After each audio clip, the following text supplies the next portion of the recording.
ओम शांति। 25 अगस्त 2021।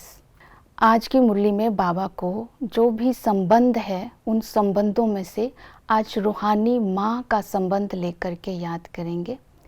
रूहानी माँ हमें शिक्षा दे रही है हर कर्म में सफलता प्राप्त करने के लिए हर कर्म निश्चय और निर्भयता से करनी है और अपने सामने बाप दादा को सामने रखते हुए वेरीफाई कराते हुए कर्म करेंगे तो कर्म में विजय ज़रूर होगी।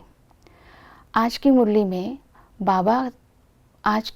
बाबा ने कहा कि सच्चा प्यार लेना है और याद से सेफ रहना है तो उसके लिए क्या पुरुषार्थ करना है। बाबा का सच्चा प्यार और सरव का सच्चा प्यार लेने के लिए हम जो भी सेवा करें वो रुचि से करें और निरअहंकारी होकर के करें, क्योंकि सेवा तो बाबा के बहुत सारे बच्चे करते हैं, लेकिन सेवा करते समय स्थिति क्या है उसके अकॉर्डिंगली बाबा मार्क्स देते हैं। अगर हमें सेवा का अभिमान भी है, अहंकार भी है, तो सेवा का समय तो सफल हो जाता है लेकिन मार्क्स कम मिलते हैं। तो इसलिए इस बात का ध्यान रखना है सबका प्यार लेने के लिए। और सबका प्यार लेने के लिए बाबा को याद रखना है। बाबा की याद से हमारा स्वभाव शांत हो जाता है एवं मीठा व्यवहार हो जाता है, जिससे हमें सबका प्यार मिलता है। याद में रहने के लिए आज बाबा ने कहा याद ही सेफ्टी है, क्योंकि जब हम याद में रहते हैं अर्थात अंतर्मुखी होकर रहने का अभ्यास करते हैं तो हमारी कर्म इंद्रियों से कोई विकर्म नहीं होता है। तो आज सारा दिन सोल कॉन्शियस में रहने की प्रैक्टिस करेंगे। याद से ही हम अपने कर्मों के खाते को ठीक कर सकते हैं। जितना जितना स्मृति स्वरूप होंगे उतना हमारे कर्म श्रेष्ठ होंगे और पाप करने से हम बच जाते हैं।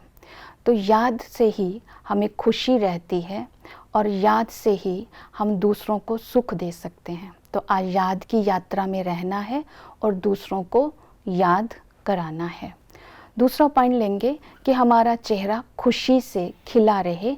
तो हमारा चेहरे में खुशी तब आएगी अगर ये स्मृति रहेगी कि इस संगम पर हमें अविनाशी ज्ञान रत्नों से झोली भरने की लॉटरी मिली है। ये अविनाशी ज्ञान रत्न जो हमें संगम पर मिलते हैं, जिससे हम बाबा से अतीन्द्रिय सुख का अनुभव करते हैं, ये भाग्य हमारा देवताओं से भी श्रेष्ठ भाग्य है। इस स्मृति से भी चेहरा खुशी से खिला रहेगा और अपना तन मन धन लगाकर जब बाबा के इस ईश्वरीय कार्य में हम मददगार बनते हैं तब भी हमें बहुत खुशी रहती है। तो आज खुशी के पॉइंट्स का चिंतन करके लिखेंगे कौन कौन से नशे और खुशी, जिससे हमारा चेहरा खुशी से खिला रहे और हम याद में रहे और साथ साथ सबसे सच्चा प्यार लें। ये 3 पॉइंट आज की मुरली से हम धारणा में लेंगे। ओम शांति।